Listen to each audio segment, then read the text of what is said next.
Welcome to the Madison Miller Podcast. Today is Wednesday, June 8th, 2022. Today I'm going to preview Game 3 of the NBA Finals between the Warriors and the Celtics from TD Garden, which is a huge Game 3. We'll talk about the Eastern Conference Finals results in the Stanley Cup playoffs. Look ahead to, that's right. That series is over in the West. So we'll just look back on the Rangers-Lightning game.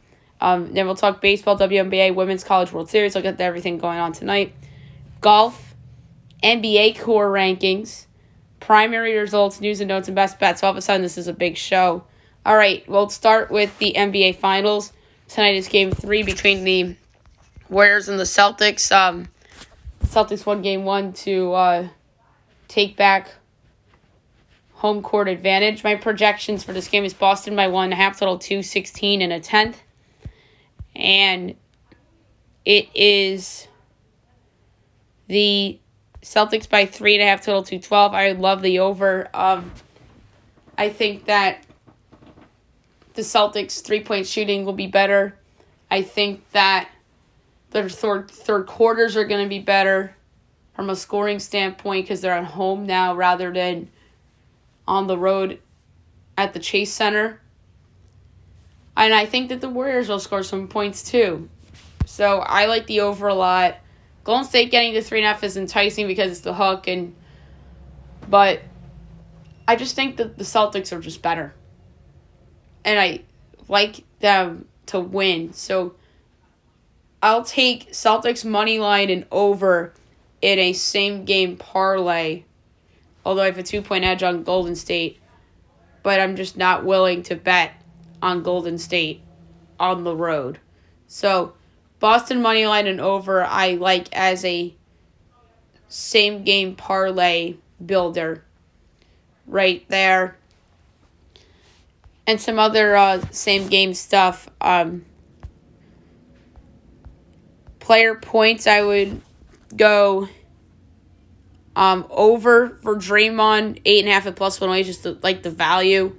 I like the value on Wiggins over 6.5 at even money. Marcus Smart at home, I like over 13.5 at minus 106. I like Al Horford's over. I think Jason Tatum and Jaylen Brown are right where they should be. Rebounds, Horford over 9.5 at plus 112. I love it. I would go over for Tatum and Brown in a same gamer. In Looney's over is intriguing too. And in player assists, Jason Tatum over 5.5 assists I like. And Jaylen Brown over 3.5 assists at plus 104. I really do like as well. Robert Williams over a half assist at minus 144. It's a fun one for the same game parlay. So just some same game parlay stuff that I want to throw out there that I like. All right, now we'll move on to the Stanley Cup playoffs, Eastern Conference Finals. Game 4, as the Tampa Bay Lightning come out on top by a score of 4-1 to even up this baby at 2 apiece. So home team serves on home ice yet again. The number 3 started game with 2 assists, John Rutta. Number 2 started game with the goal and 2 assists, Andre Palat. And the number 1 started game with 34 saves on 35 shots, Andre Vasilevsky. He was amazing. He was due for a performance like this.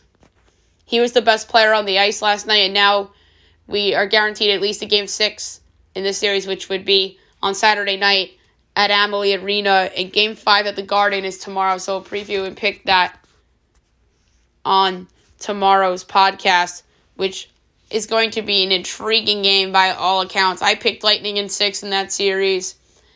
I think there's a chance that could still happen. But the Rangers just seem unbeatable at home. And that crowd is going to be ruckus tomorrow night. So we'll see where I land on my pick on the podcast tomorrow. And I'm going to have Derek on tonight to talk all things Rangers and the big run to the Eastern Conference Final. So I'm looking forward to hear Derek's perspective of the run in this series and whatnot. So we'll get more into the Rangers and the Lightning with Derek later on tonight. All right, now I'm going to go over the Major League Baseball games from yesterday and look ahead to tonight's games. Guardians over the Rangers 6-3. That was a doubleheader game 1 makeup from June 6th. Reds over the D-backs 14-8. Marlins over the Nationals 12-2. Orioles over the Cubs 9-3. So best bet was a loser. Tigers over the Pirates 5-3. Rays over the Cardinals 4-2-10 on a walk-off homer by Taylor Walls. Braves over the A's 3-2. Yankees over the Twins 10-4. Rangers over the Guardians 6-3 doubleheader game 2. White Sox over the Dodgers 4-0. Phillies over the Brewers 3-2 as they're still undefeated on the Rob Thompson.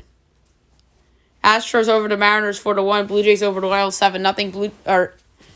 Red Sox over the Angels 6-5 and 10. Padres over the Mets 7-0. And the Rockies over the Giants 5-3. So the AL East, every AL East team won yesterday. So that's a little bit of a fun fact. Now we look ahead to today's games at 12:30 at the Tigers and the Pirates. You have Alex Fado and Mitch Keller. Mitch Keller's numbers are a little bit better, but he's still a bust. I'm sorry, he's just so bad. They're slight favorites of -116. Detroit's -102 over under 8, -110 each way. Tigers +1.5 is -205. Pirates -1.5 is +168. I think the numbers from a money line standpoint are just about right.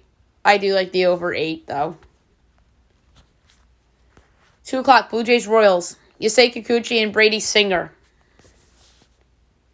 Blue Jays -154. The Royals +130 over under 8.5. Overs -130. Unders -102. Blue Jays -1.5 is +108. Royals +1.5 is -128. I like the Royals at +130 to win outright. They're 47.6% to win. It's a matinee game. Blue Jays might be looking ahead to their next series. 6:30 D-backs Reds. Merrill Kelly and Mike Minor. Reds -118, D-backs even money, over under 9.5, overs -114, unders -106. D-backs -1.5 is +160, Reds +1.5 is -194. Rare instance where one team's favored on the run line, the other's favored on the money line. I'm going over 9.5. Mike Minor's been terrible this year, so that's an automatic over. Mariners Astros. Logan Gilbert and Jose Urquidy. Astros -142. Mariners are +120. Over under 8.5. Overs -105. Unders -115. Mariners -8 or +1.5 is -182. Astros -1.5 is +150. I'm going with the Mariners. They're favored on ESPN Analytics at 51.2%. They're a +120 underdogs. Great value on Seattle. Nats Marlins. Josiah Gray and Sandy Alcantara. Marlins -235. Nats +194. Over under 7. Overs -118. Unders -104. Nats +1.5 is -108. Marlins -1.5 is -113. Marlins run line. Love it. -1.5 and -113. That's great value there. So I'm going with the Marlins on the run line. 7 o'clock, the Cubs and the Orioles. Marcus Stroman and Jordan Lyles. Cubs -124. Orioles +106. Over under 8.5. Overs -118. Unders -104. Cubs -1.5 is +130. Orioles +1.5 is -156.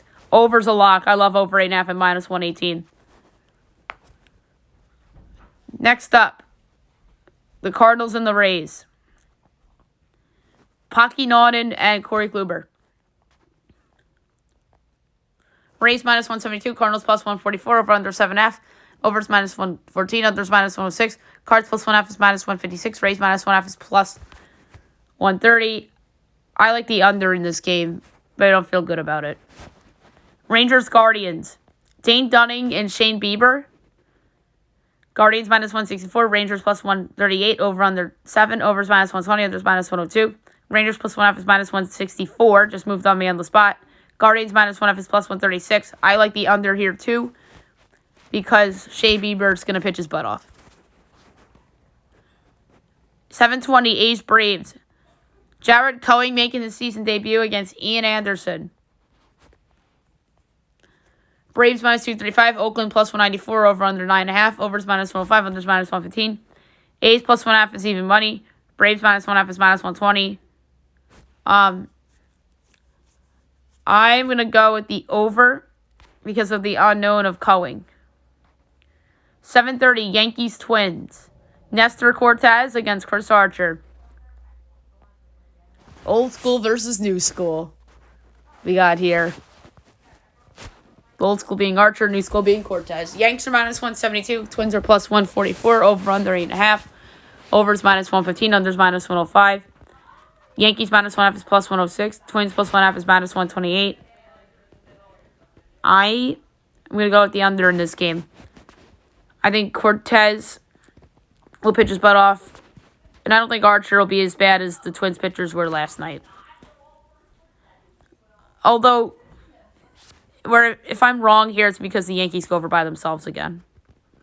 8 o'clock, the Dodgers and the White Sox. Tony Gonsolin and Johnny Cueto.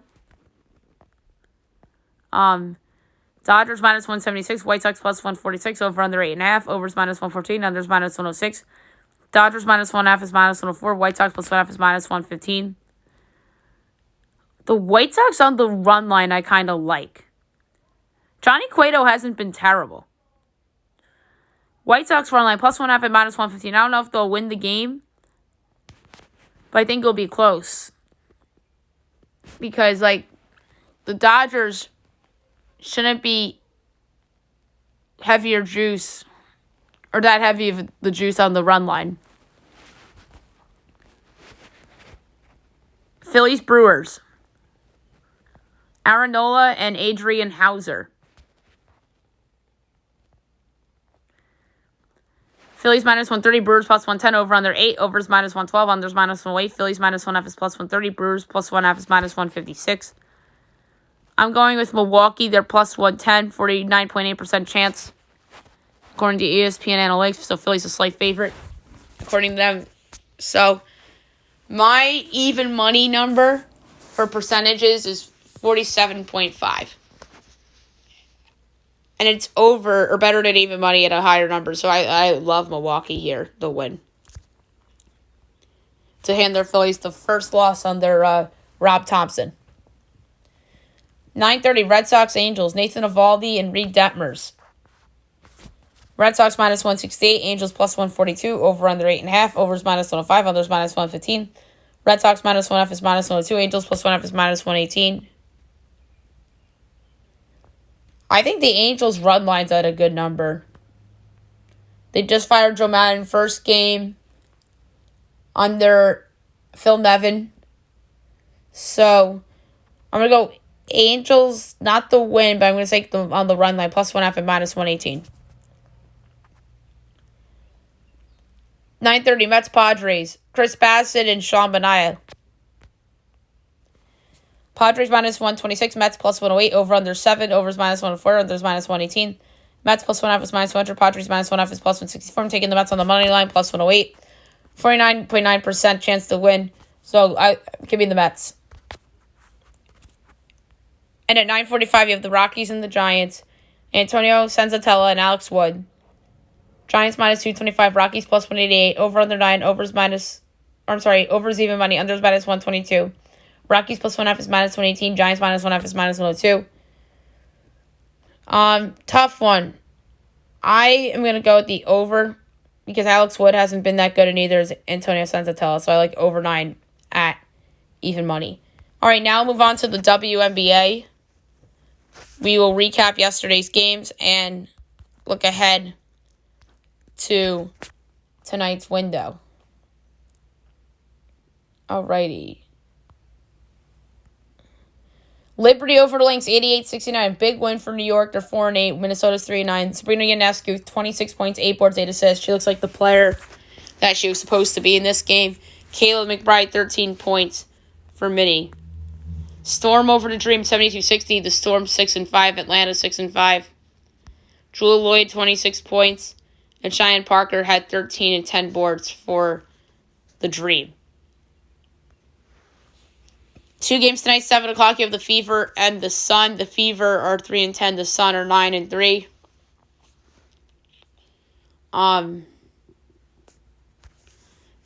The favorite team in this game is obviously the Sun. And it's 15.5 totals, 163.5. I think that's a high number. So I'll go with the total and pick the under. And then 8 o'clock on CBS Sports Network, you have the Sky and the Mystics. It's a good game. The Sky are 7-3. The Mystics are 7-5. The favorite team here is Mystics. At 1.5 totals, 155.5. I'm going to lay with the Mystics. I think they win this game by more than a point. So give me Washington -1.5 at home against the Chicago Sky on national TV. All right, now we're going to do Women's College World Series. We have yet to get to this on the podcast. The final begins tonight, so we're just going to talk about how this all went down. Beginning with Thursday, June 2nd, that's where the World Series began. The double elimination round, Texas knocked off number 5 seeded UCLA 7-2. 1 seed Oklahoma over 9 seed Northwestern 13-2 in 5 innings. It was a mercy rule, I guess. 14 seeded Florida over Oregon State 7-1, and 7 seed Oklahoma State over Arizona 4-2. Friday was elimination games. 5 seed UCLA over 9 seed Northwestern 6-1, and Arizona over Oregon State 3-1. Saturday, double elimination round. 1 seed Oklahoma over Texas 7-2, and 7 seed Oklahoma State over 14 seed Florida 2-0. Sunday elimination games. 5 seed UCLA over 14 seed Florida 8-0 in 6, and then Texas over Arizona 5-2. Monday, double elimination round. 5 seed UCLA over 1 seed Oklahoma 7-3. And then we had a rematch as Oklahoma advances to the championship series with a 15-0 win over UCLA. Double elimination round. Texas over 7 seed Oklahoma State 5-0. And then those two teams faced off against each other again as Texas advances with a 6-5 win over Oklahoma State. And now we come to today. We have an all Big 12 College World Series, 8:30 on ESPN. Texas and 1 seed Oklahoma. Oklahoma's just dominant. They're 57-3 this year. Texas is 47-20-1. So it should be a fun series. And Oklahoma just has a ton of talent. Almost everybody's hitting 300 or better on Oklahoma.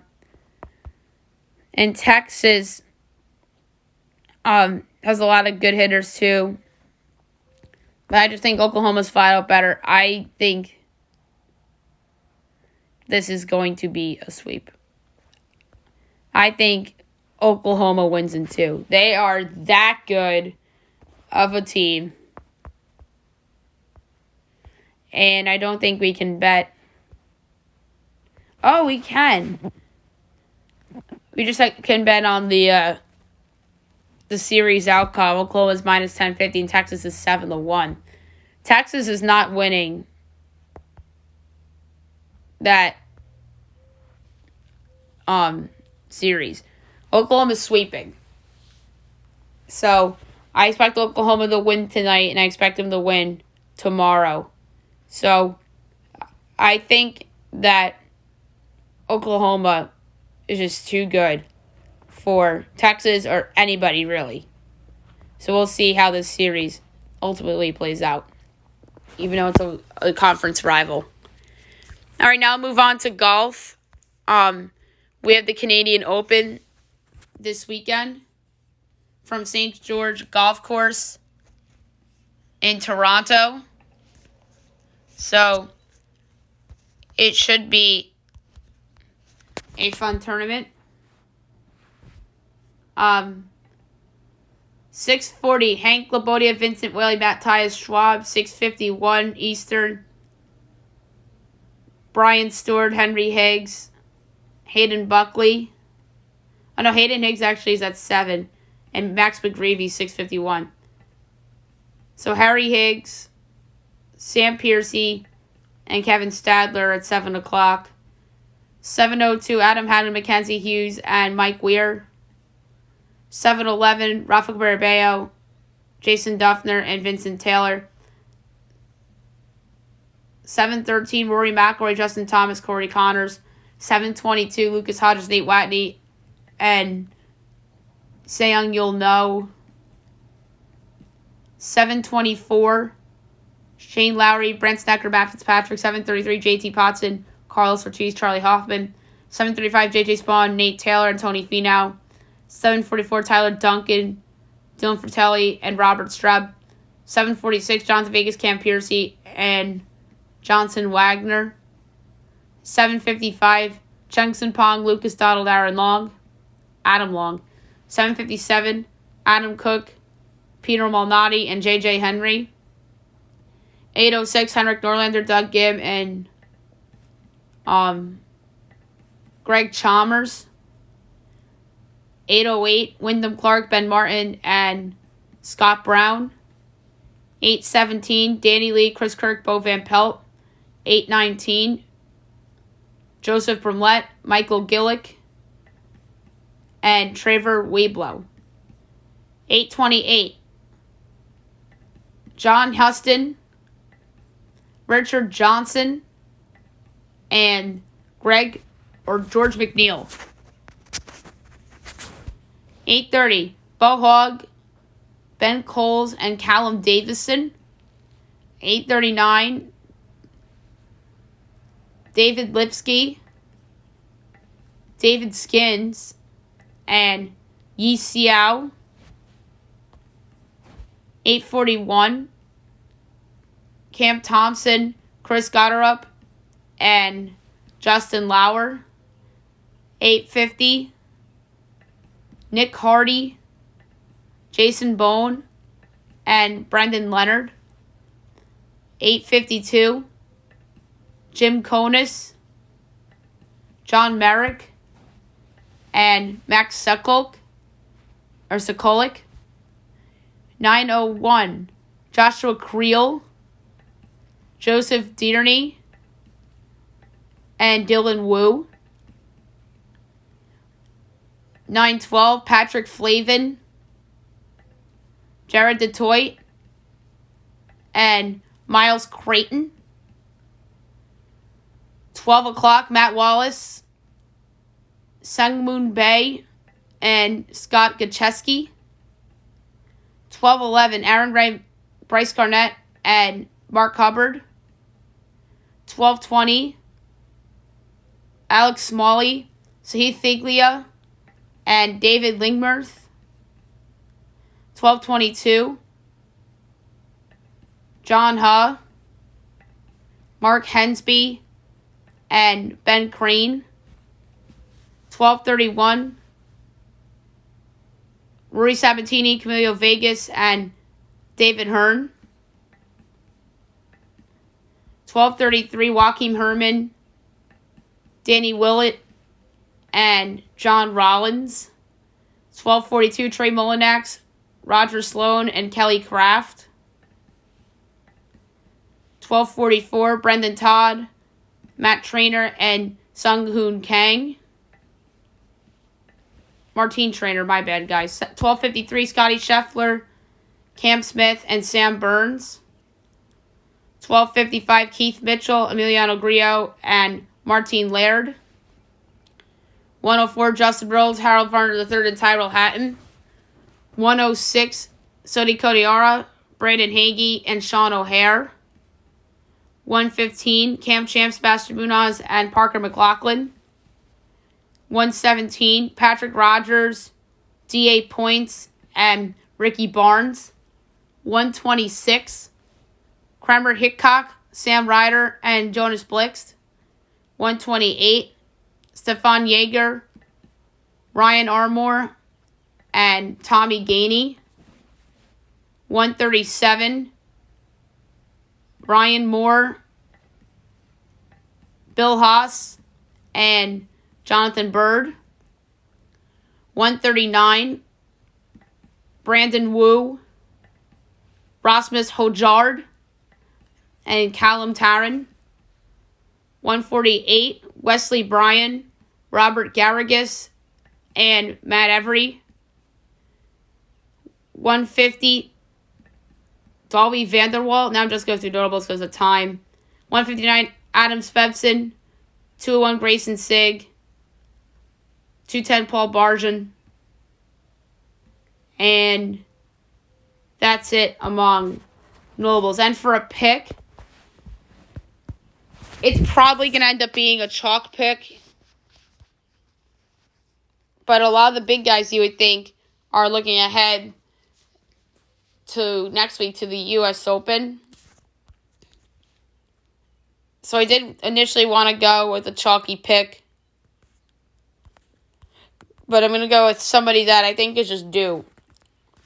I'm going to go with Justin Rose at 50-1. I think that's just good value on Justin. I think all the big guns are looking ahead to the U.S. Open. And we'll get to, in news and notes, big news related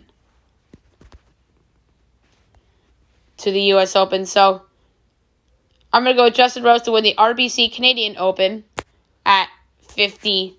All right, now I'm going to do my NBA core rankings.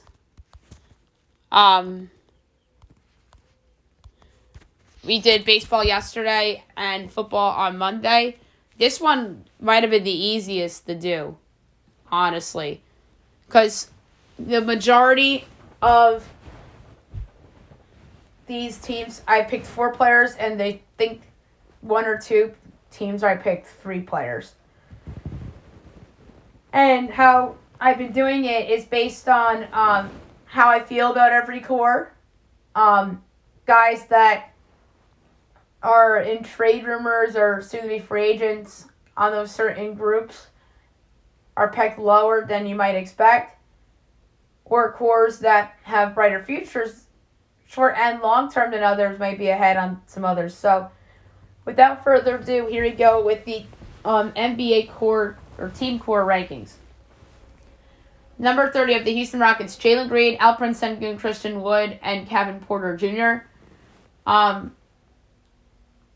I don't know about Christian Wood long-term with the team. Jalen Green, a lot of people like. Number 29, the Detroit Pistons, Cade Cunningham, Isaiah Stewart, Sadiq Bey, Jeremy Grant.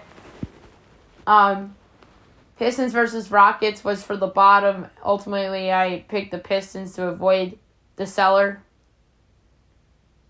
Number 28, the Indiana Pacers, Malcolm Brogdon, Tyrese Halliburton, Miles Turner, Buddy Hield. This is based on the unknown of 3 of the 4 players. I think Halliburton's there to stay, but the other 3 could be on the block. Number 27, the Charlotte Hornets, LaMelo Ball, Miles Bridges, Gordon Hayward, P.J. Washington. I think LaMelo needs better players around him personally. Hayward's always hurt. PJ's in trade rumors. And Miles is a good player, but he needs to take the next step for me. Number 26, the Washington Wizards, Bradley Beal, Kristaps Porzingis, Kyle Kuzma, Rui Hachimura.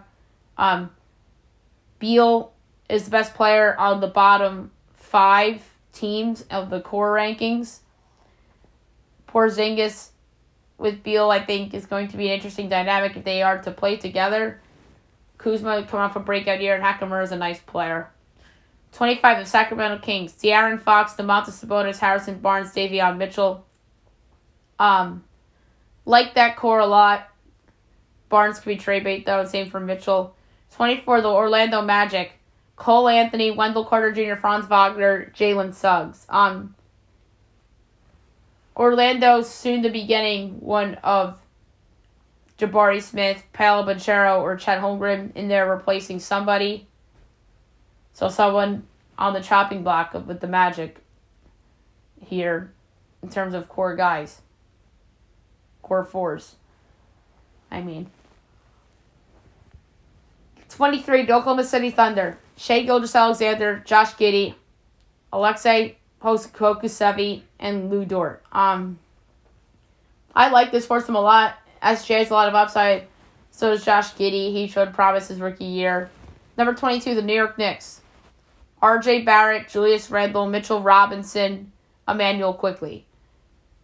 Randle's going to be in trade rumors all summer. They might actually trade him and take a step back. Or unless they trade him for a star and they're closer to the playoff picture. Barrett just keeps getting better and better. Mitchell Robinson's a free agent, so that's why they're this low. And it quickly, from year 1 to year 2, got better. Number 21, the Portland Trailblazers, Damian Lillard, Arfurny Simons, Yusuf Nurkic, Josh Hart. It looks kind of likely that Dame might stay and they may just go for a superstar trade or a co-star trade instead. Number 20, the San Antonio Spurs. DeJounte Murray, Jakob Bertel, Keldon Johnson, Lonnie Walker. And by the way, about Portland, Arfarnie Simons finally made that big leap they were looking for him. Murray's getting better by the year. Jakob Bertel, good player. And the other two are solid contributors as well. 19, the Toronto Raptors. Pascal Siakam, Fred VanVleet, OJ Anunoby, Scotty Barnes. Siakam really had a nice run at the end of the season. I like VanVleet. OG might be trade bait, and Scotty has some upside. Number 18, the Brooklyn Nets. Kevin Durant, Ben Simmons, Kyrie Irving, and I threw out Joe Harris because Joe Harris has been on the Nets for a long time, it feels like. Irving might be out of there. Who knows with Ben Simmons? It's a lot of uncertainty with Brooklyn. That's why they're this low. And them and then this next team are in the tier by themselves because of the uncertainties, and that's the Lakers at number 17. I just have LeBron, AD, and Westbrook as their core. Westbrook's probably going to be traded. I think they should trade Davis and build a team with above-average contributors with LeBron. But LeBron's getting older, and that's why they're this low with Brooklyn. Number 16, the Utah Jazz. Donovan Mitchell, Rudy Gobert, Mike Conley, Bojan Bogdanovic. Mitchell and Gobert in trade rumors all summer. This whole team might get blown up for what we know. 15, the Dallas Mavericks. Luka Doncic, Jalen Brunson, Darian Finney-Smith, Dwight Powell. They're just low because of Brunson's free agency. But Doncic is just amazing. You just need to pencil them in as a good team as long as he's there and healthy. Number 14, the Atlanta Hawks. Trae Young, John Collins, Clint Capella, Bogdan Bogdanovic. Collins has been in trade rumors all summer. Same for Capella. Bogdan's a good player, and Trae Young is getting better by the year. 13, the Chicago Bulls. Lonzo Ball, DeMar DeRozan, Zach LaVine, Nikola Vucevic. Because of the uncertainty with LaVine, that's why they're where they are. I think that the Lonzo Ball injury ruined their season last year. And Vucevic, that's a potential trade guy too. Number 12, the Miami Heat.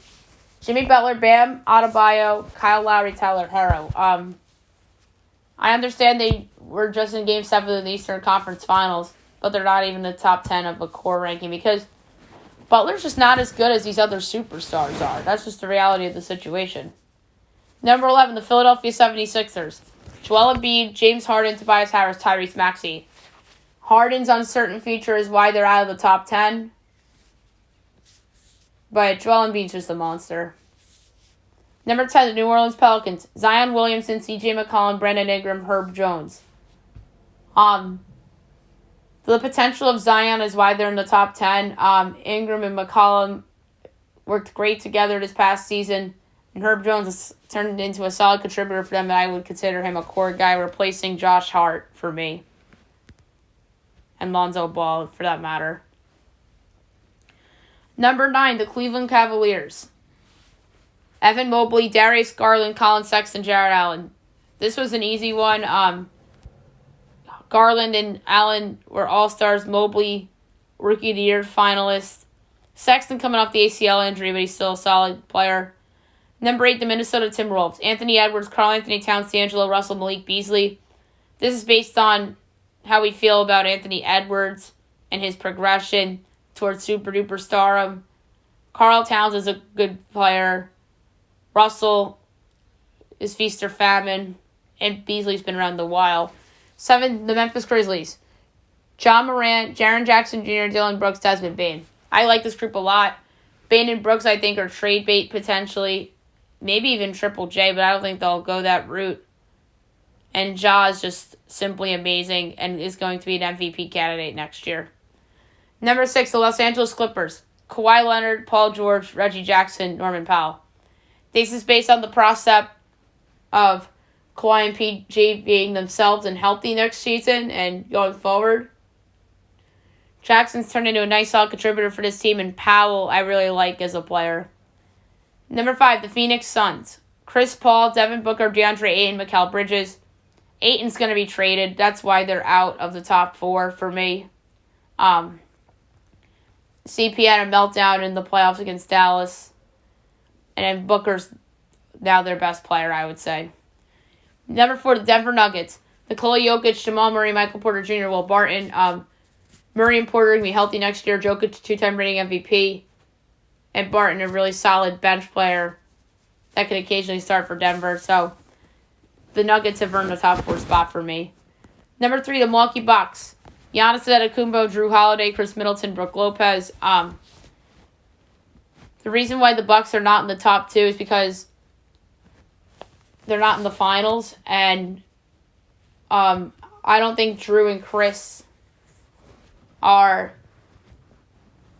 arguably as good as players and players of pedigree as the players coming up. And I don't think Brook Lopez is as good as the 4th best guy on the next 2 teams as well. Number 2, the Golden State Warriors. Stephen Curry, Klay Thompson, Draymond Green, Andrew Wiggins.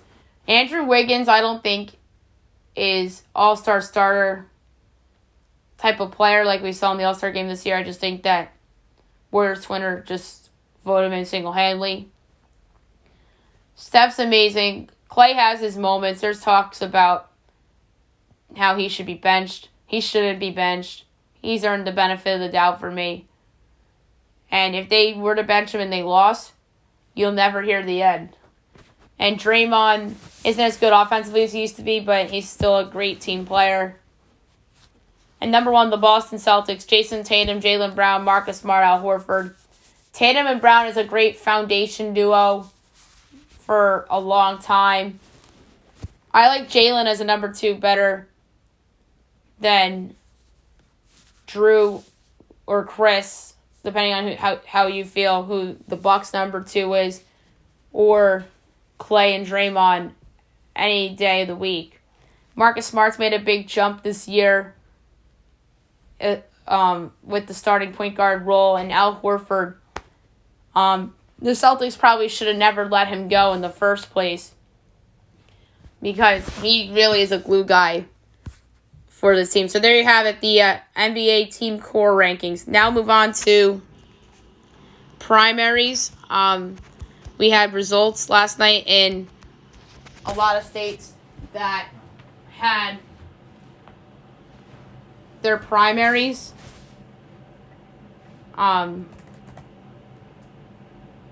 So we are going to go over some of the gubernatorials first. We're going to start with California. For the governor, Newsom, you knew, was going to win. 56.6% of the vote with 48 counted. And then the GOP winner was Brian Dahl at 16.7% of the vote. And then, so you're going to have Newsom against Dolly for the race in California. Senate, for the Democrat side, you have Alex Padilla with 53.5% of the vote, and then Mark Buser with 14.3% of the vote on the Republican side, as they got to replace Kamala Harris on the Democrat side, obviously.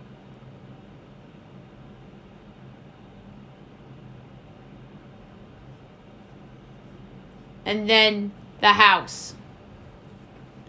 So, District 1,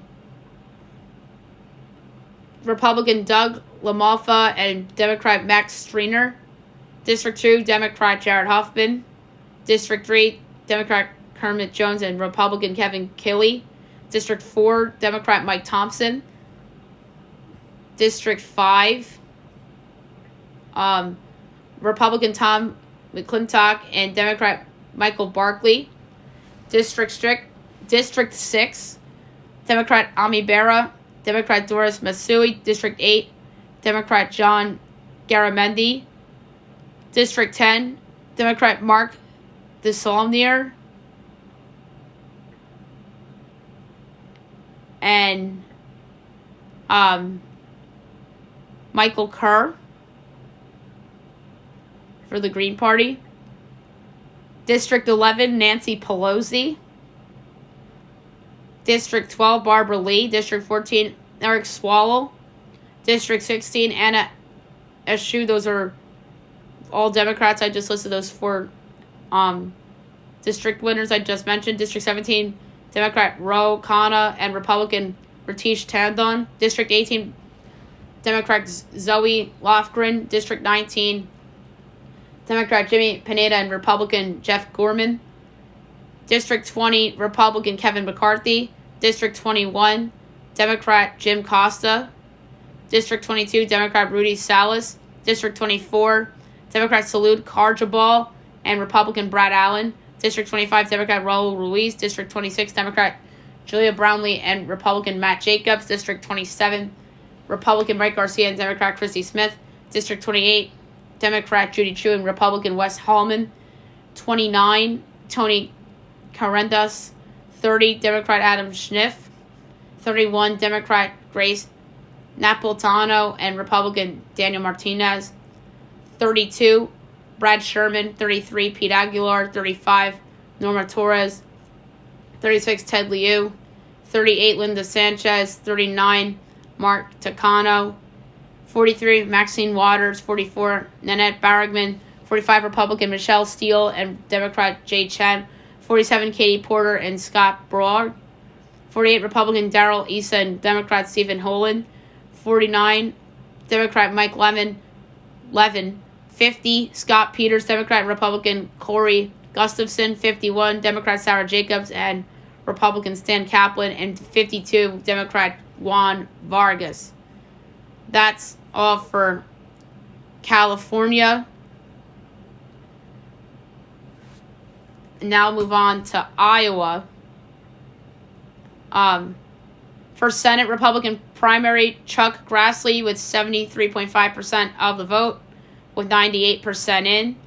And in Democrat, you have Michael Franken, 55.2% of the vote, with 98% counted. Governor, we talked about it yesterday, it's D.J. Jajar and Kim Reynolds. They'll be running up against each other. And in the House, District 1, Democrat Christina Bonneman and Republican Marinette Miller Meeks.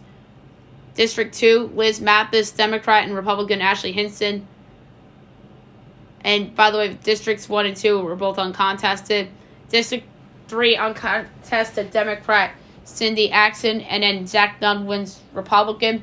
In District 4, uncontested Democrat Ryan Melton and uncontested Republican Randy Feenstra. All right, so that's it for Iowa.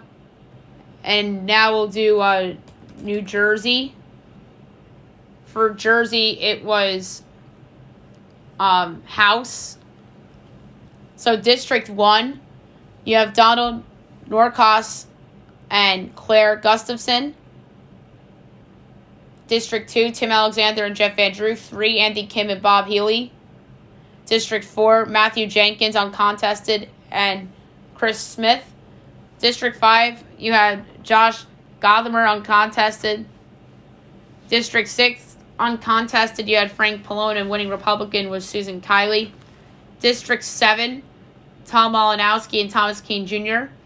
District 8, Robert Menendez and Marcos Arroyo, uncontested. District 9, both were uncontested, Bill Pascrell and Billy Premph. District 10, Donald Payne Jr. and David Pickney.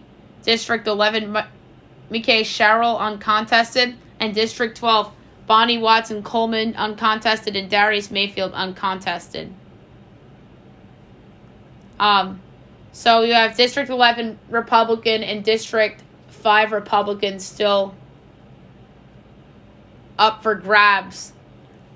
So Frank Pallotta, 4.7-point lead in District 5 for Republican, and District 11 Republican Paul DeGroot has a 4.2 percentage lead. So that's something to watch out for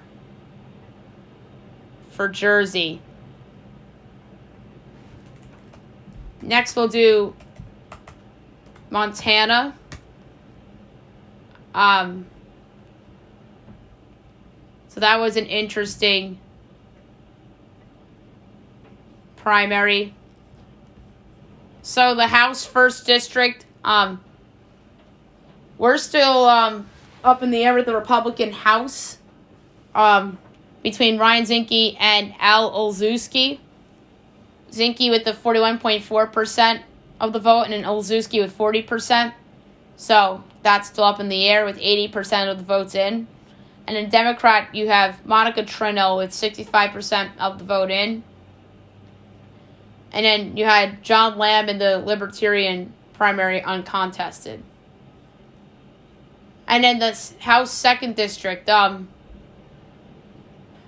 Republican primary, Matt Rosendale with the 75.5% of the vote with 82% votes counted. And Democrat Penny Ronning with 58.8% of the votes counting, winning those two respectively. And then Libertarians not done yet with Sam Rankin with the 46.6% of the votes with 69% of the votes in. All right, and now we'll do Mississippi.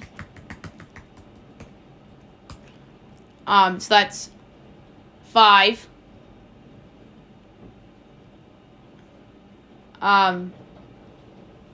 That we're going to do. So it's just House districts for Mississippi. So Democrat, your winner, Diane Black with 79.5% of the vote, and then Republican Trent Kelly with 89.7% of the vote. Black was 81% votes counted, and Trent Kelly 93% of the votes counted. House District 2nd, Betty Thompson is your Democrat winner 96.2% with 92% of the votes counted in. And then Brian Flowers, 43.1% of the votes counted in with 79% counted. It looks like that he has not been declared the winner yet. Ronald Eller, by the way, 32.5% of the votes. 3rd District in Mississippi, Republicans not done yet. It's a close race between Michael Cassidy, 47.8% of the votes, and Michael Guest of 46.6% with 88% counted. And then uncontested Democrat Shawoski Young winning the Democrat side. And then the 4th District, Republicans still up in the air between Stephen Palazzo, 31.6% of the votes with 97 counted. Mike Ezell, 25.2%, and then Clay Wagner, 22%. And winning the Democrat side with 84.9% of the votes, Johnny Dupree with 98% counted. And now we'll do New Mexico. So New Mexico, you had Governor, Republican Party, Mike Ronchetti wins 58.4% of the votes with 98% counted. And then on the Democrat side, Michelle Lujan Grisham uncontested. And then a couple houses seats to talk about. District 1, Melanie Stansberry uncontested Democrat, and then Republican Michelle Garcia Holmes. District 2, Gabriel Vasquez, your Democrat, and an uncontested Republican Yvette Harrell. District 3, uncontested Teresa Lager Fernandez, and uncontested Republican Alexis Martinez Johnson. All right, and the last of the primaries we have to do is South Dakota. So gubernatorial, Kristi Noem, 76.4% of the votes with 98% counted. And then Jamie Smith, uncontested for the Democrat. Senate, Republican John Thune, 72.2% of the votes. Democrat, Brian Banks went uncontested, by the way. Republican Senate, 98% counted.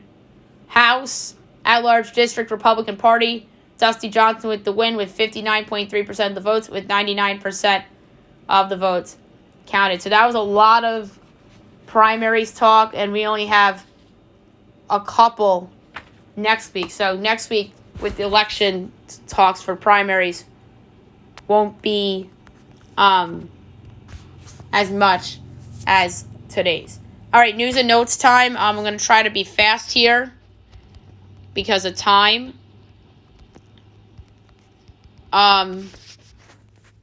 So Simone Biles and dozens of other women filed claims against FBI over its handling of the Larry Nassar sexual abuse case, as the gymnasts seek $1 billion.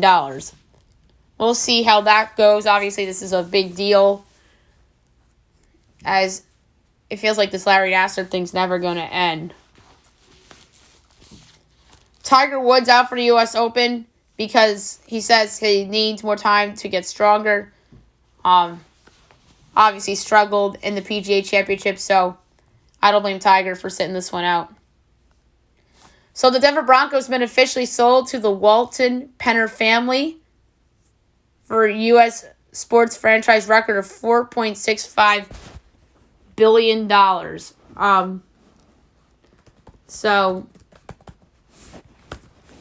Walter Penner family, obviously Rob Walton is the Walmart here. So there's that connection there.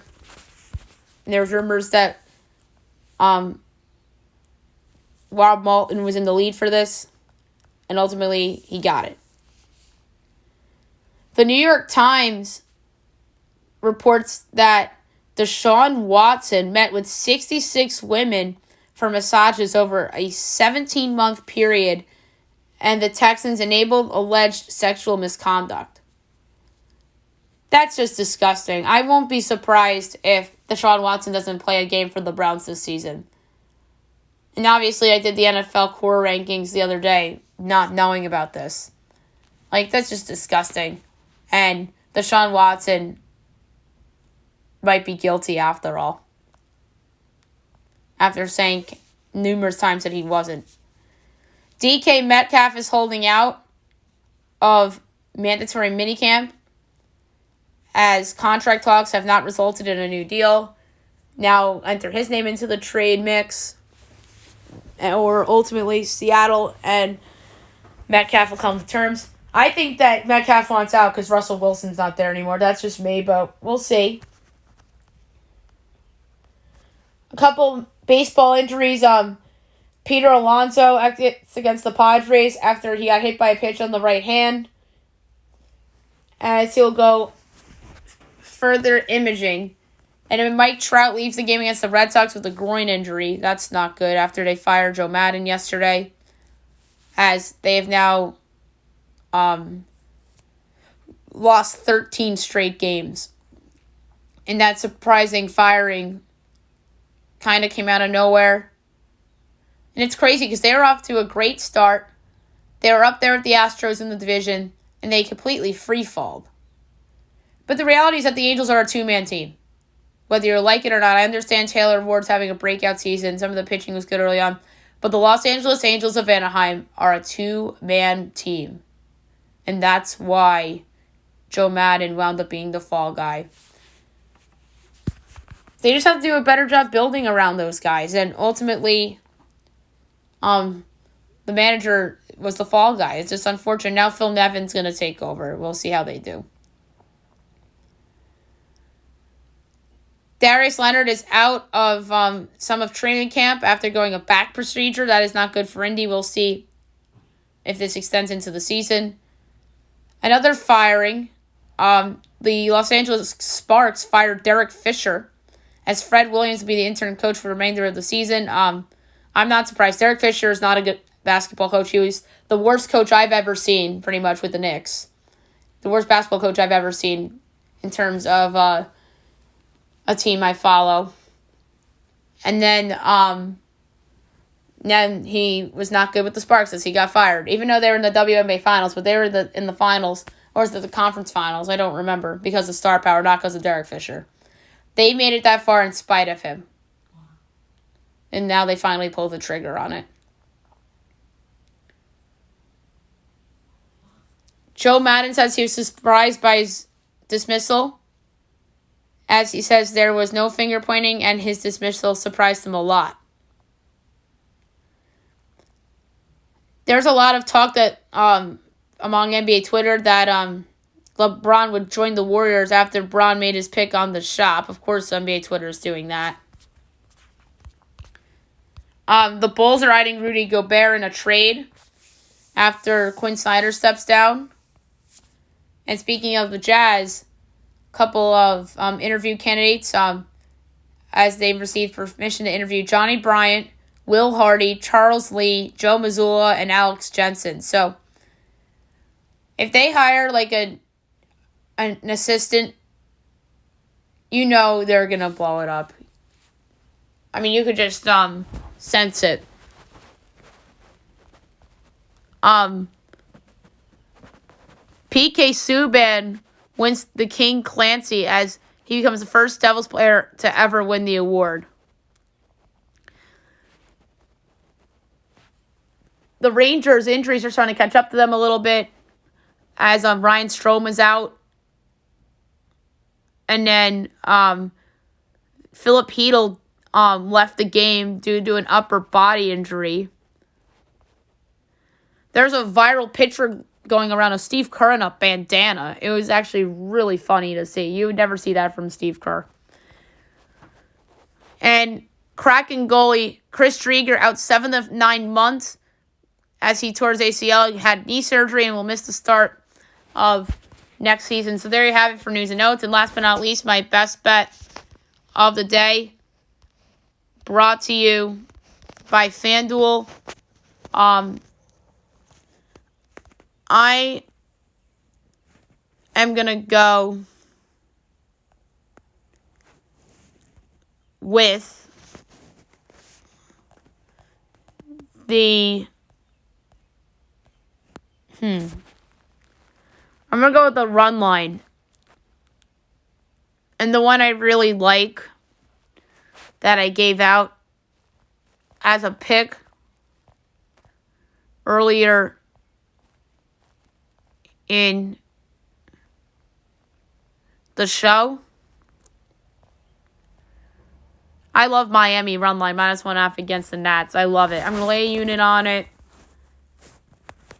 So Marlins -1.5 at even money against the Nationals as my best bet of the day, as it just went up to +104.